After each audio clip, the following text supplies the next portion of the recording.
welcome to the latest edition of the BBB podcast. Got me, Andrew, here. We've got Stephen as well.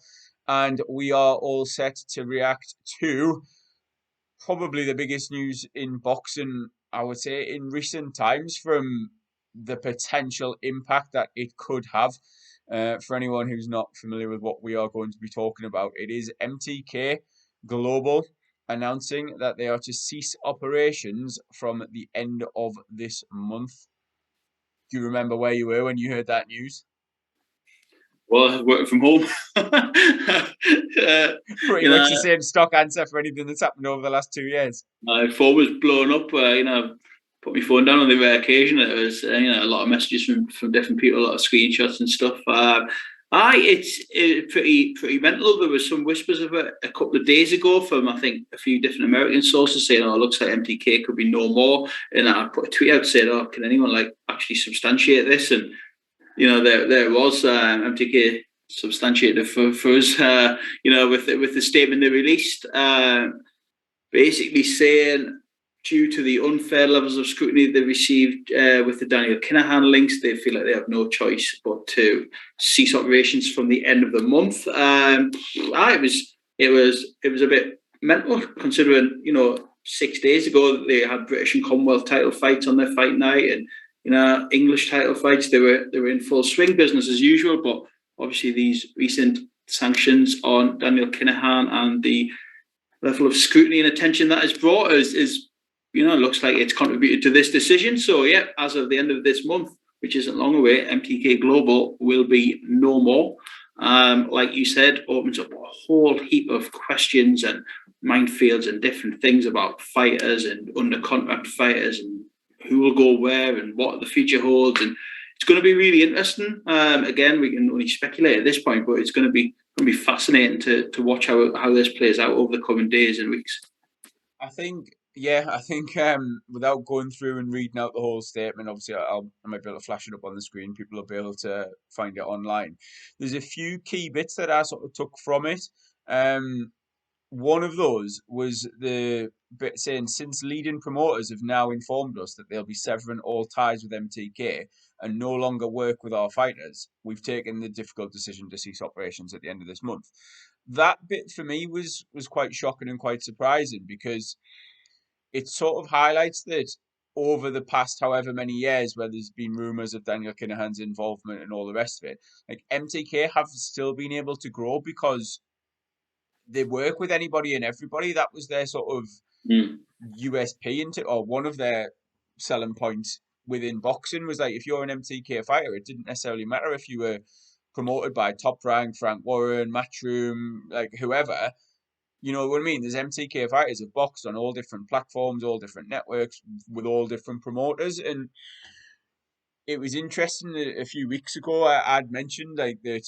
Again, this was obviously before it all sort of came to light, which general talk of MTK and Kinahan's potential involvement in them and other promoters. But like, it was almost like, well, I'd said, well, actually, part of the problem is that all these other promoters and entities within boxing are more than happy to do business with MTK, whether with them directly, whether it was with Daniel Kinahan directly. There's clips out there that there's quotes from various people, not necessarily MTK people, talking about meetings they've had with Kinahan, and see Fury had quoted him and sort of thanked him for getting the Joshua fight that never happened made, and like the impact he'd had, and that sort of brought him to the forefront of more widespread media attention. And there was a few replies back to that on social media saying, well, it's not necessarily that they're not happy to, that they've got no choice. Like, it's very difficult not to work with an MTK fighter, and like we said the same from a fan's point of view. It's very difficult to watch boxing and not see an MTK fighter pop up on a card, or you know what I mean, like be involved in a fight that you want to see. And this sort of shows that's like not the case, that the promoters and everybody else in boxing has always had that power to blacklist Kinahan if they so wished. Yeah, it's just now that there's official sanctions. There's reports today coming out of like the UAE freezing his assets and things, and there's all sorts of developments now coming out. It's almost, I dare say, like people have maybe waited for this sort of excuse, Yeah. this reason to actually commit. It's maybe they didn't want to particularly do business with him, but when there wasn't any formal convictions or sanctions or legal action being taken against him, it's very hard to then like sort of justify why they wouldn't want to. Whereas now they can all sort of wash their hands of him, and that seems to be what's happening at the moment. I think that's obviously a huge part. If if every other major promoter has basically made it clear that they're not going to be working with MTK, like they don't necessarily have much of a choice in the matter. Like yeah, they can sort of promote their own smaller hall shows and work at that lower level, but you've got some massive names in boxing that are advised by MTK, and that I think is obviously has a huge impact. Like that can't be understated. Yeah. Just how big that is. That they're going to be essentially blacklisted by the sport of boxing. I absolutely. I think it's like you said there. It's these US sanctions announcement last week that is maybe it's been the straw that's brought the camel's back, or the final nail in the coffin, so to speak. That the stock line as well. There's no convictions. There's no that he's just a businessman. Blah blah blah. But I think actually when the US government get involved in things and something of that sort of gravitas and magnitude, it was a bit like, whoa, this is big now. This isn't brush off the panorama doc and a few Irish journalists banging the drum can sort of fade into the background, but boxing can continue as normal. But I think US Department of Justice $5 million reward sanctions, it's just a bit too too big to turn the blind eye to. And I think obviously something's had to give, and some ground has had to be taken by as you said, the major promoters. So it does seem that that's sort of forced a hand in it, and yeah, MTK are sort of no more by the end of the month. I thought the bit you highlighted there about major promoters, not wanting to work with MTK, that one of the first things that came to my head when seeing that was, well, does this not just, and I'm just totally speculating here, although I'll come on to it in a minute, but does this not just leave it open to a rebrand? Like, you will not work with the name MTK.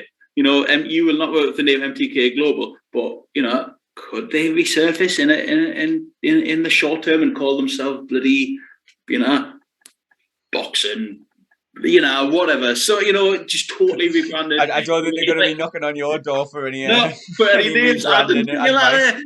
No, but like call yourself bloody something else, and could have the same people behind the scenes, the same public faces. Maybe he's got maybe he's Lee Eaton and those guys. There's I think we'll not work with that name, but actually, will you work with John Smith Boxing again? are they going to go from MGM to MTK? Is it going to be that sort of thing?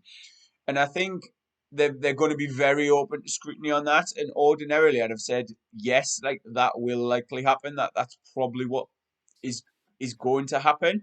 And I'm going to make it very clear that I am saying there is no official link between MTK Global and Probellum, but a lot of boxing fans and people in boxing are very dubious that there is no connection between them, just purely because of the personnel that are involved. There's several people have gone from MTK. I think over there, there's definitely a lot of former MTK boxers are now signed with Probellum. Like that's a fact. That's not alleged. Yeah. So people do like to join the dots, and whether it's 2 and 2 equals 5, and it's not the case. Like that may be. I'm not gonna sit here and nail my colours to the mast on that one, but it's not out of the ordinary. It's not ridiculous by any means for people to sort of make these assumptions.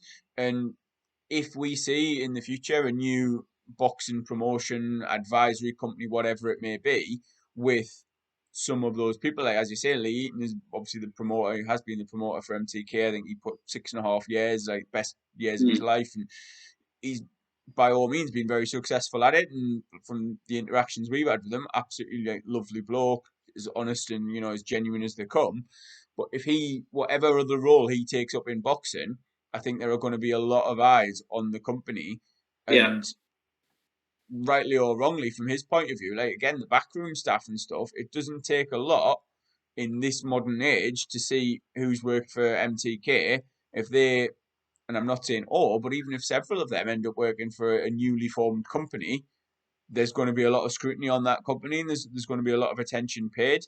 Now, in the past, that might have washed a little easier than it will now. If there is formal official investigations into Daniel Kinahan, are they going to be making those links? Like, you know what I mean? Are they going to be investigating them a bit more thoroughly? Now, I don't know this, and again, I'm purely speculating here because I think with all the attention that Kinahan has had, I think if he is still involved or has still been involved with MTK beyond when, he's officially said, obviously that hasn't been easy to track. Like, no one's been able to prove that in an official capacity. Like, that MTK are being funded by Daniel Kinahan. That's widely assumed, and there's lots of people within boxing who would make that claim and even, like, I dare say, dismiss or mock me for even doubting it. And I'm totally understanding and why that may be the case. But, like, from an official legal point of view, nobody has been able to join those dots and to make that link in terms of a punishment for MTK or a sanction. And again, a lot of people will say similar with Probellum. I'm not saying that's the case, and officially it's clearly not, because boxing is that sport where there is such little governance that, like, anyone could get involved and set up a company. Like, if we had the money or the backing, we could set up BBB Promotions, take a lot of people from MTK who we think, oh yeah, they do a good job within the sport, they promote boxing well, they've got the interests of the fighters in their, that they've got the best interests of the fighters in mind. They're going to look after them. They're doing everything we want to do in boxing. Yet, even though we have no official links, like, would people assume that you know what I mean? I'm saying anyone with any money, if they wanted to start their own boxing company now and think, no, well, actually, Lee Eaton's out of work, or there's backroom staff there that I know will do a very good job, they Yeah. could do that totally independently of MTK, and yet there would still be that same scrutiny. People will be digging deep and assuming that it's just like a rebranding exercise, that it's the same faces, it's a different logo. Mm. I don't know how easily and how smoothly that would go I think with it's with this new sort of level of attention that everything Daniel Kinahan is getting at the minute. Oh yeah, I think it'll be particularly ballsy and brazen if they like next week or the 1st of May or whatever come out and there's suddenly a new boxing company in town and it's fronted by Lee, and people will be like, like there'll be a lot of scrutiny on it, like you say, but I think it's maybe worth saying that there is already those rumors out there though that this could be nothing more than a rebranded exercise. Again, just can't substantiate that at all. You know what I mean? But the rumors are already taken over on sort of boxing Twitter and stuff. That this could just be a name change. Well, we're gonna have to wait and see. We can't confirm that at all. But again, it's particularly interesting if that is the route they're going to go down. You can see it from both sides. Like you just said there was, whether you agree with where the alleged funding comes from or any of that, right? What you have to acknowledge about MTK is that they've been very successful for a long time, and again, you can dispute, well, success comes from the money, which comes from where, who knows? But what you can't deny is that there is a very, very good sort of boxing infrastructure there that takes place, and that then backroom staff, like you said, I mentioned Lee Eaton yesterday on Twitter, guys like Ian Ritchie, who known them for years and worked tirelessly behind the scenes at MTK and done a cracking job. I mentioned there, like Friday just gone was your call, British and Commonwealth lightweight title, headlining, like English title, like fight of the year, possibly on the undercard was, and they run it really well, and it's ran like clockwork. And you just think, actually, for what they've built up, and no matter whether you agree or not of how they've built it up and by what means, regardless, but from a solely boxing point of view, like, do you expect them to just be like, okay, let's close the door, turn the light off, and MTK is no more than all of those guys and expertise and knowledge and contacts and everything they've built up is just going to disappear into thin air. I have my doubts, to be honest with you. So a rebranding, or a new company but with some same faces and that, would not surprise me in the slightest. Not in the slightest, because I think No, me, and I think the bit I mentioned earlier about like Daniel Kinahan's funds and accounts and everything potentially being frozen in the UAE, that then indirectly has quite a huge impact, because if MTK, for example, rebrand, or if a new company is formed, etc., etc., if they're being funded directly or indirectly from Kinahan, that's not going to be able to happen. And again, I'm totally speculating, probably talking a little bit out of my depth here, because I don't know the legalities of everything. But like, if his funds get frozen, obviously he can't then spend like money. Now, again, whether it's really hard to word this and think like from a legal point of view, not to try and get sued or done for slander or whatever. But like, I don't know how any sort of alleged money laundering would work. Whether it's any funds he's got, are they part of what's going to be frozen, or is that something that he's got down the back of the sofa type thing? Like, I really don't know, but it's it'd be interesting to see like whether they have as a company MTK, whether they have either the interest or b the funding to go again. And obviously, if not, what I mean, if then Kinahan's funds are frozen, he can't spend any money, and suddenly various boxing promoters or advisory companies no longer have any money, I think that's when the net potentially closes and people can more officially make these links, and there'll be ways of tracing it more officially than potentially what there has been.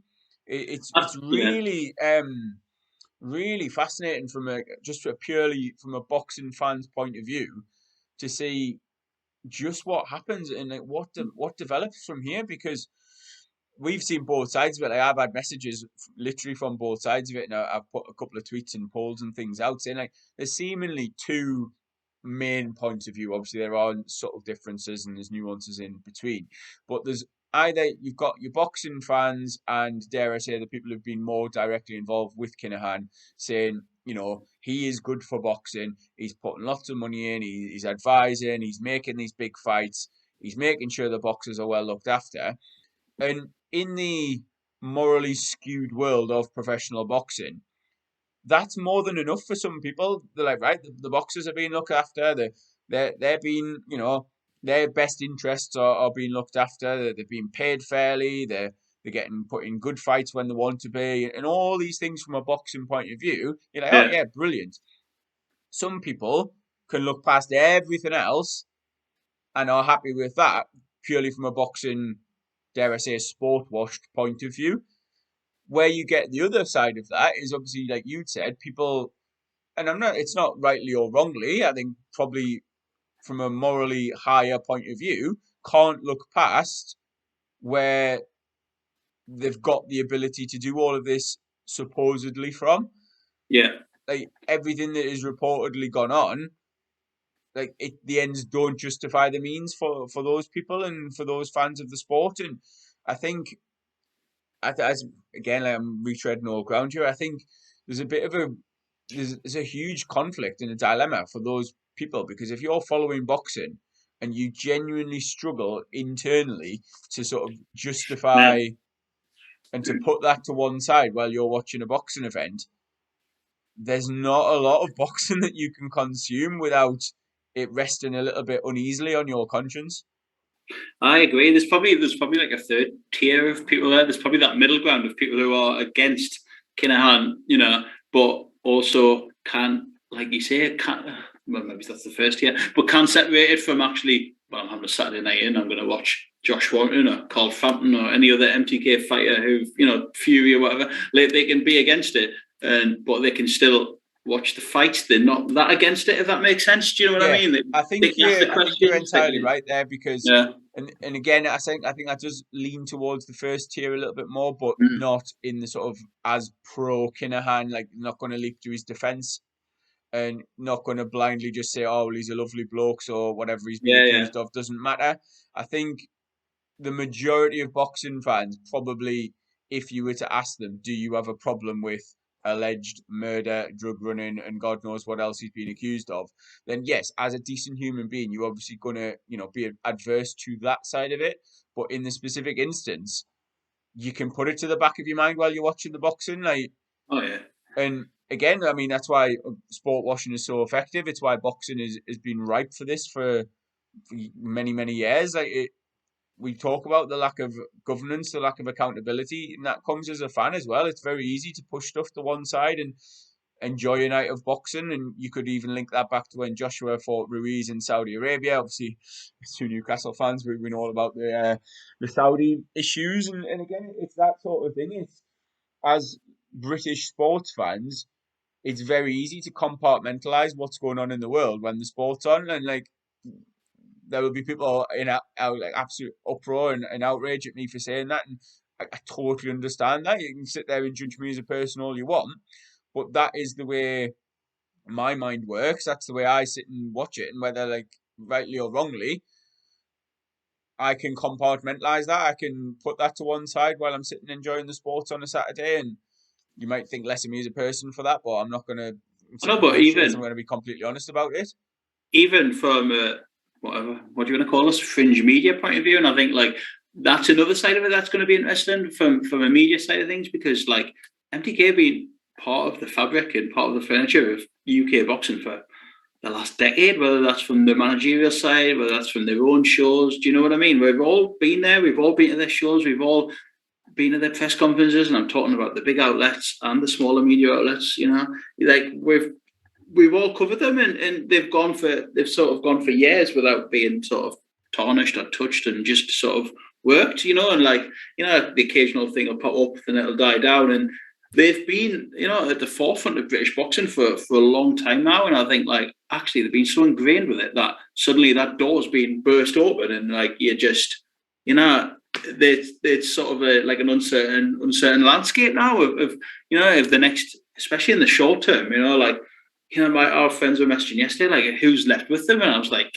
my generic response was, a few small old southern lads and stuff, and thinking the bigger names who were with them had moved on elsewhere. But actually, there's probably a lot more fighters than you realise. I've seen like Dewey Powell, formerly of Boxing Wales, on Twitter, like tweeting like just how many Welsh fighters were in one way or the other still with MTK, like fighters I never even heard of. And you're like, even you think of the small hall scene up here, there's fighters, who signed with MTK in different capacities and stuff. And it's going to be a massively uncertain future for these people. Like, I'm sure, see how it all plays out really, and see what happens. But I say, like, from a media point of view, like, when we first started this 7 years ago, our first shows were MTK shows in I guess the now defunct MTK Manchester and Scotland, when they MGM went, back then. yeah, MGM, when they went off in different regions. Well, And it's even interesting you little say things that like because even little things like Kugan Cassius starting his interviews with like Kugan Cassius at IFL and associate with MTK Global. You're like, it's such a mantra that's like, you know what I mean? It's been such a part of British boxing that it's so fascinating to see how it's going to like play out now.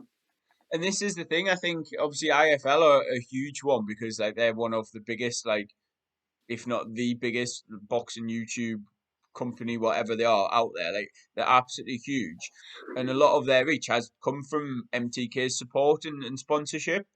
And again, it's almost getting to the point now where if these convictions are followed through, it's not enough really to have just sort of buried your head in the sand, which again we've been guilty of in the past, as you say, as fringe media. It's it's been so easy, like as you say, to cover their shows, to interview their boxers, all the rest of it, and that's a fraction of the scale of the involvement that MTK have had. But what I was just obviously not wanting to interrupt, but what I was just saying there, referring back to the statement, they've said MTK gyms are operated independently, so will remain open for the foreseeable future. Further announcements will be made in due course. So, like, obviously there was like the MTK Newcastle, wasn't there? And they sort of had their little regional gyms. Now, my Still there, understanding of that apparently. was But like a franchise, sort of using the MTK name, but yeah, whether it was like the professional side of things or just being used as a gym. I don't know whether they're going to stay open under the MTK name, or they're going to go back to their sort of independent names. I'm not really sure what that is, like what that means in terms of their futures, like whether they got funding from MTK, like or whether they had to pay to use the MTK name. I really don't know. So it will be interesting to see what happens to that the regional outfits, and again, like their fighters, like as you say, it was they've sort of more gone under the whole MTK Global umbrella recently rather than the separate regional names. But like they've got gyms up and down the UK, like all around the world, haven't they? They've Yeah. to South Oh yeah. Africa, I think at some point, obviously Dubai and different countries around the world. So it'll be interesting from that point of view. I think with the fighters, they've said that they're going to be looking to try and ensure that it says the priority in the weeks ahead will be to ensure that our world-class boxers are supported to find new partnerships as swiftly as possible. Now, I think there's a difference, isn't there, between sort of the boxers you referred to being sort of promoted and boxing on MTK shows. They're the ones that I think are going to suffer more and struggle to get dates on shows. They're going to have to work with other small hall promoters potentially. Hopefully, hope to get on a Matchroom or a Frank Warren undercard, that sort of thing. I think the likes of Tyson Fury, Billy Joe Saunders, if he's ever going to sort of come back in boxing, Josh Taylor, these ones who are the bigger names advised by MTK and promoted by the likes of Top Rank, Matchroom, etc., they're not going to really struggle or have any issue because they've still got those promoters, they've still got those. And I dare say, even if they still wanted to be advised by Daniel Kinahan, personally, they could be. Like, there isn't a fit and proper person's test in boxing. Like, yes, to be a promoter or a manager or a trainer or even in seconds, like you need to have a license to do that, whether that's the British Board of Control, whether that's state licensed in America, whatever. But to advise a fighter, like there's no official license for that. Like you can operate without jurisdiction essentially. Like there's nothing to stop us chatting to a boxer and saying, "Oh, I think you should fight this fella or whatever," or "I think you Yeah. should fight this one." And dare I Yeah. say, if you had a bit more money behind you, you could be like, "All right, well, I'll pay for your training camp costs if you fight this fella or whatever." The lines are very, very blurred, and that comes back to just how easy a target boxing is for absolutely anybody in any sort of position of power to get involved and to build up a reputation and to build up Yeah. establish themselves within the sport. I think like someone tweeted us back today saying if there was a fit and proper persons test, then you'd have to ban Don King and Frank Warren and stuff, and it made me laugh because I was thinking honestly that is just a whole different kind of worms that we definitely don't have time to open. Do you know what I mean? But I just like I said before about them being so ingrained and like they really really have been, and like I just even like we mentioned with the IFL and different even media, they've got like fingers in those pies, and you know such an infrastructure like I mentioned, and I don't know. I have my doubts as whether they're just going to go, all right, see is bye guys, here you go Matchroom, here you go from whatever, yeah, just take these managers and do this, and I don't know. I just think they'll be around in some way, led. Even someone tweeted Lee Eaton yesterday. I think it was Danny Frost tweeted him saying, "I hope you're going to stay in the sport, Lee," and he replied something like, "Mate, I owe it to my fighters" or something. And I'm not saying that I hope he does stay in the sport. I think he's a great guy. He's obviously got a lot to offer. Do you know what I mean? And I just whether that's going to be under a different rebranded name or he branch out on his own or with someone else, I don't know. But I just don't think that everything they've built up, whether in terms of infrastructure, backroom people, boxing people, fighters, etc., will just sort of be blown to smithereens by this latest announcement. But again, I'm speculating. It may well could be this. It could be the end game for all concerned. I don't know, or it could be the end of something and the start of something else. Interesting. I think a huge watch this space is what's required here because the developments are going to be absolutely fascinating to see, like one way or another, whichever way it goes. Thoughts on them dropping the statement right in the middle of the Fury White press conference? Was that Like just bizarre. I didn't even piece that Yeah. together, to be honest. I was out all day yesterday, so just went, as you say, phone buzzing. I was like, oh, this is happening type thing. I don't know. It's interesting because obviously, again, the links with Fury and Kinahan sort of sparked a whole discussion and about like would this fight go ahead and what impact would it have on this fight and then like yeah, I think maybe they've tried. There's no way that you're going to drop something like this under the radar, is there? Like it's causing ructions all around the whole sport. Like we might be talking about this in years to come. The sort of impact that it's had, like who knows? It might be something in a few weeks. It's just it's done and dusted. It's rebranded, whatever, blah blah blah. But it just seems something a bit different this time. It seems like recently, that as I say, there's been more official things put in place with the American government, UAE getting involved now. Like I don't think it's going to be dusted under the carpet as easily as it has been in previous years. So yeah, as I say, watch this space. It's going to be interesting to see how it all unfolds. No, it really is. It's going to be fascinating. But like you say, just I think it'll be every day now. There's going to be some sort of different announcements. It seems like it seems to be a really fast moving story and stuff. But I yeah, think once a few things start to unravel, then it's just going to keep going, and there'll be more and more things and different connections made. But yeah, again, like we but can't obviously comment on what's going to happen with any yeah, great certainty. even the timeline between the sanctions getting announced and then the ceasing to exist of MTK Global has been just over a week. Like that's so quick.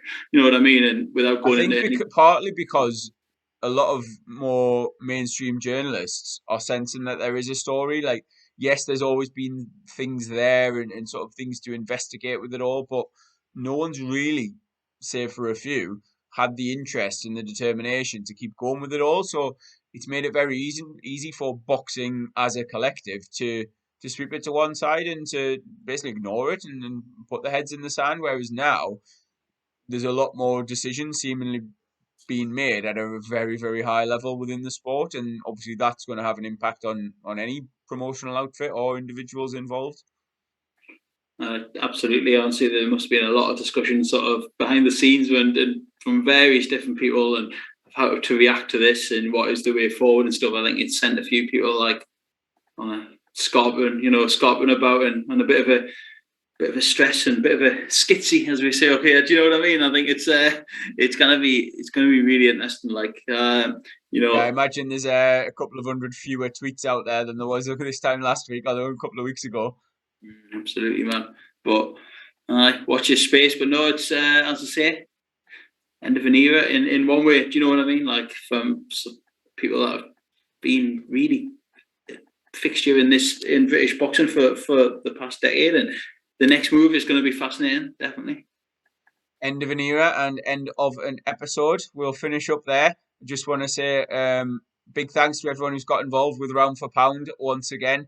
We've relaunched it for 2022. We've got round one open now until the first fight. I think it'll be the Jezza Dickens fight on the Probellum card tomorrow night. That is Friday, the 22nd of April. Plenty of time for everyone who's watching and listening to get involved. Anyone who does get involved, there's a little competition on Twitter. So retweet the tweet, it's our pinned tweet on at BritBoxing Blog, and get involved in Round for Pound for your chance to win a replica WBC World Title belt. Looking forward to. I'm not looking forward to giving it away. I wish it could stay in the house, but the wife has already said it has to go. It's very impressive, with class. So yeah, like again, obviously we're looking to give that a huge push again this year. We'll hopefully get a few 12-round leagues in. I don't know how to define it. 12-round fights. All the information's on our website for that one. Hit us up if you want to know any more about that. I like your little unofficial slogan of think Super Six, but for boxing. Sort of a little bit of a blend, isn't it? Yeah, predictions. Get the predictions in. Free to play for those who want, but there is a little bit extra on our recently launched Patreon page. Again, link is on our Twitter, on our social media. We'll make sure that's nice and visible for everyone. For those that do want a little bit more for it, there is currently as it stands, a two-man world-level mini-league. So we've got two patrons as of right now, and they are going to be going head-to-head for an extra prize. So the other 300 plus players could all score more points than those two, but because they've signed up and paid the sanctioning fees, which I love a little bit of boxing lingo. So they've stepped up and paid $5.99 a month, and for that, every round for those paying players, there is going to be a prize available, and we will make sure that it is worth more than the $5.99 that they are paying. So at the minute, they've essentially got a 50-50 chance of winning a prize compared to a 1 in 300 chance if you're going to try and top the round for pound league table overall. So I think it's a nice little incentive, and we've discussed this at great length, haven't we? Obviously, round for pound's been going for a couple of years. BBB even longer. And yeah, obviously we keep saying this. We'd love to make money out of BBB, and we'd love to be doing this full time. But it's not necessarily the most realistic of goals. It's not in our interest really to put any of our normal, usual content behind a paywall. We want to share it and spread it as far as we can. But we think this way allows us to cut our costs a little bit. It's going to go towards the running of Round for Pound, the running of the BBB website, all the sort of expenses we have travelling to shows up and down the country. But Yeah, I think it's also very important that we're not just seen to be like begging for money, and that we're not just asking for you to support our hobby. We're actually providing a bit of value here. So I think in the early days, yes, like there's a bit of there's a decent little outlay of cash there, like $5.99, or there's other lower tiers available. That, like, for me, I'd be thinking, well, what am I getting for my money? Like, why am I bothering paying that? And the prizes aren't like worth thousands of pounds at the moment, but there's a very, very high chance of you winning. As I say, there's a couple of patrons there at the moment that are essentially going to go head to head until more people get involved. And the more people that do get involved, the more money we can raise. yeah. Then obviously the more prizes, or the better prizes that we can offer. Exactly. We put it straight back into the running of round for pound, but also the prize pool as well. And we just scratching the surface now in terms of prizes, but we want to get bigger and better. We want to use whatever contacts we do have within this funny old industry to try and get the tickets and merchandise and gloves and shorts and signed gloves and everything that goes with it. Really, boxing art. Only the possibilities are endless. They really are. So but the more we can put into it, the better, really, and the better it is for everyone that plays. And as I said before, like, honestly, we feel like we've got some really good potential here, and we don't want we want people to say, oh, bloody hell, look what we won from Malcolm, but like something that stands out. We want it to be big and unique, and the sky's the limit, really. So excited. Yeah, as I think I mentioned in one of the FAQs that I put out, like, there's a lovely signed Muhammad Ali robe going on eBay for about Yeah, £1,000. So if we ever get the point where we're offering that, then we've done well. We've done all right, and we're getting exactly. well on our way to where we think this could go. Absolutely, man. Well said. Right, I think we'll enough of the advertising spiel. We'll end that one there. But yes, thanks to everyone for listening again and or viewing, if that's how you like to digest us too. Watching or listening to anything, we appreciate it as always. Feel free to hit the like button, subscribe button, the share button, anything that'll increase our reach is much appreciated. Hope everyone enjoys the weekend of fights on Friday and Saturday this week and has a great weekend. Yes, Take care, spot on, lads. Catch you later. see you later, lad. Bye bye.